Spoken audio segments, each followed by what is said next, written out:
Bonjour, peut-être vous êtes-vous demandé comment nous comprenions les gens et qu'est-ce qui fait que des fois on ne se comprenait pas. Eh bien, j'ai choisi de vous présenter les différents modes de raisonnement, il en existe 7, leurs spécificités et du coup, comment après ça se modèle, ça se met en place. Parce que le raisonnement, c'est notre manière de comprendre le monde et nous avons des fois beaucoup de mal à nous comprendre. Tout d'abord, les raisonnements font partie de la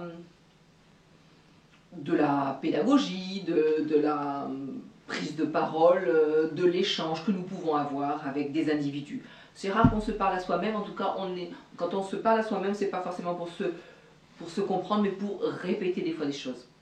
Donc au niveau de ces raisonnements, ils sont fondamentaux, mais on ne les apprend pas à l'école. Et c'est ça qui est dommage. 7 raisonnements et 7 caractéristiques différentes.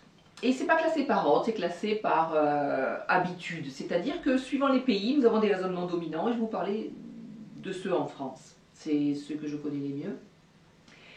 Le raisonnement dominant en France, c'est le raisonnement déductif, l'esprit de synthèse. C'est quoi l'esprit de synthèse? C'est arriver à comprendre l'essentiel et aussi et surtout à le restituer. Ça veut dire qu'il y a 2 étapes. Comprendre l'essentiel, c'est-à-dire les mots-clés, c'est-à-dire le plus important d'un discours, d'une phrase ou d'un texte, et être capable de les dire autrement, mais avec le même sens. Pas de répéter, mais de les reformuler.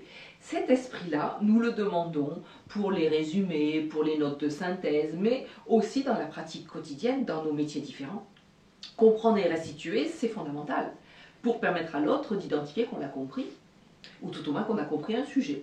Donc l'esprit de synthèse, eh bien, c'est très important en France. Et à l'école, dans l'éducation nationale, c'est un des raisonnements dominants. Et si l'enfant n'a pas ce raisonnement, c'est une des raisons qui explique l'échec scolaire, avec d'autres types de raisonnements. Mais donc c'est pas parce qu'il n'est pas intelligent ou parce qu'il ne sait pas comprendre, c'est parce qu'il ne comprend pas comme on voudrait qu'il comprenne. Et c'est ça la difficulté.